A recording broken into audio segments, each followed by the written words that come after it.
Hello defence lovers, स्वागत है आपका द डिफेंस हेडलाइन चैनल में। आज हम एक ऐसे विषय पर बात करने जा रहे हैं जिसने भारत की डिफेंस पॉलिसी की दिशा ही बदल दी है। हम बात कर रहे हैं Su-30 MKI मिस्टेक की। तो चलिए शुरू करते हैं और जानते हैं कि इस गलती से भारत ने क्या सबक सीखा और क्यों आज टेक्नोलॉजी ट्रांसफर भारत के लिए इतना महत्वपूर्ण बन गया है। इन सभी सवालों के जवाब जानने के लिए वीडियो को पूरा देखें। और अगर आप डिफेंस और मिलिट्री टेक्नोलॉजी में इंटरेस्ट रखते हैं तो द डिफेंस हेडलाइन चैनल को सब्सक्राइब करें। 1996 का साल भारतीय रक्षा इतिहास में एक मील का पत्थर साबित हुआ जब भारत ने रूस के साथ Su-30 MKI फाइटर जेट्स का एक बड़ा सौदा किया। 272 फाइटर जेट्स की इस डील की कीमत थी लगभग 7.55 लाख करोड़ रुपए, यानी उस समय करीब 6 अरब डॉलर। यह सौदा चीन और पाकिस्तान जैसे पड़ोसी देशों से बढ़ते खतरों को देखते हुए भारतीय वायुसेना को ताकतवर बनाने के उद्देश्य से किया गया था। 1997 शुरुआत में 50 Su-30 के जेट्स रूस से सीधे भारत आए, जबकि बाकी 222 जेट्स का असेंबली भारत में हिंदुस्तान एरोनॉटिक्स लिमिटेड यानी HAL के नासिक प्लांट में किया जाना था। Su-30 MKI को खास भारत के लिए कस्टमाइज किया गया था, जिसमें फ्रांस, इजराइल और भारत की तकनीकों का मिश्रण था। इसमें AL-13FP thrust vectoring engine, 1500 kilometre की रेंज और ब्रह्मोस मिसाइलों के साथ कंपैटिबिलिटी जैसी शानदार खूबियां थीं। लेकिन इस डील की सबसे बड़ी खामी थी टेक्नोलॉजी ट्रांसफर यानी TOT की कमी। रूस ने केवल असेंबली किट्स दी, जबकि असली निर्माण तकनीक यानी इंजन, रडार और एयरफ्रेम की डिजाइन से जुड़ी बारीकियां भारत को नहीं सौंपी। HAL को महज एक असेंबली लाइन में तब्दील कर दिया गया, जहां जेट्स को जोड़ तो सकते थे लेकिन असली निर्माण करना नहीं सीख पाए। यह कमी बाद में भारी साबित हुई। कॉम्प्ट्रोलर एंड ऑडिटर जनरल यानी CAG की 2015 की रिपोर्ट ने खुलासा किया कि हाल द्वारा निर्मित Su-30 MKI की लागत सीधे रूस से खरीदे गए जेट्स से लगभग 100 करोड़ रुपए ज्यादा थी, यानी हर फाइटर जेट पर भारत को अतिरिक्त बोझ उठाना पड़ा। यही नहीं, वादा किया गया था कि 60% स्वदेशी सामग्री का उपयोग किया जाएगा, लेकिन असलियत में मात्र 13% तक ही लोकल कंटेंट रहा। यह न केवल वित्तीय नुकसान था, बल्कि आत्मनिर्भरता के सपने पर भी करारा प्रहार था। Su-30 MKI ने वायुसेना को नई ताकत दी, लेकिन एक बड़ी रणनीतिक गलती भी सामने आई।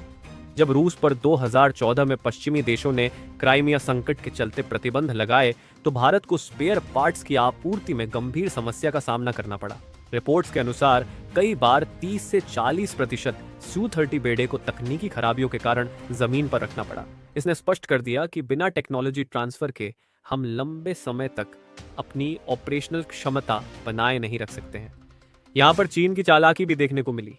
चीन ने भी रूस से Su-27 फाइटर जेट लिए थे, लेकिन उन्होंने उसमें रिवर्स इंजीनियरिंग कर खुद के J-11 और J-16 जैसे फाइटर जेट्स बनाए।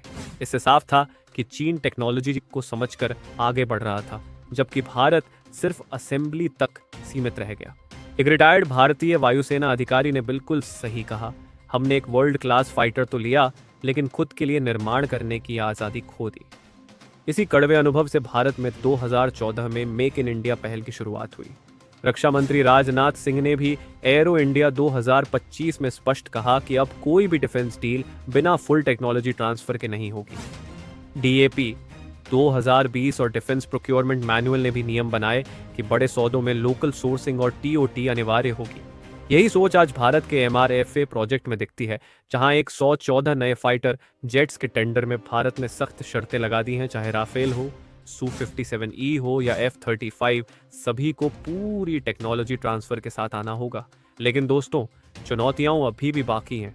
अमेरिका जैसे देश F-35 का सोर्स कोड देने से हिचकिचाते हैं और रूस भी कभी कभी अपनी टेक्नोलॉजी को साझा करने में कठिनाई दिखाता है। वहीं चीन तेजी से अपनी छठी पीढ़ी के फाइटर जेट्स पर काम कर रहा है। ऐसे में भारत के पास विकल्प कम है, लेकिन रास्ता एक ही है, आत्मनिर्भरता। इस दिशा में भारत ने अमका प्रोजेक्ट पर तेजी से काम शुरू किया है। DRDO अब खुद स्टील्थ टेक्नोलॉजी, स्वदेशी इंजन और AEC रडार विकसित कर रहा है, ताकि भविष्य में किसी भी देश पर निर्भरता ना रहे। साथ ही निजी कंपनियां जैसे Tata advanced systems, Mahindra defence भी डिफेंस सेक्टर में तेजी से उभर रही है। भारत अब सिर्फ दुनिया से खरीदार नहीं, एक निर्माता और निर्यातक बनने की ओर बढ़ रहा है। लेकिन ध्यान रहे, टेक्नोलॉजी ट्रांसफर को लेकर समझौता नहीं करना होगा। 2024 के सीएजी रिपोर्ट में भी चेताया गया था कि अगर टीओटी पर बहुत ज्यादा जोर देंगे और टाइमलाइन मिस करेंगे तो चीन जैसे देश हमसे तकनीकी रूप से और आगे निकल जाएंगे। इसलिए संतुलन बनाना जरूरी है। आत्मनिर्भरता के रास्ते पर आगे बढ़ते हुए तेज गति से फैसले भी लेने होंगे।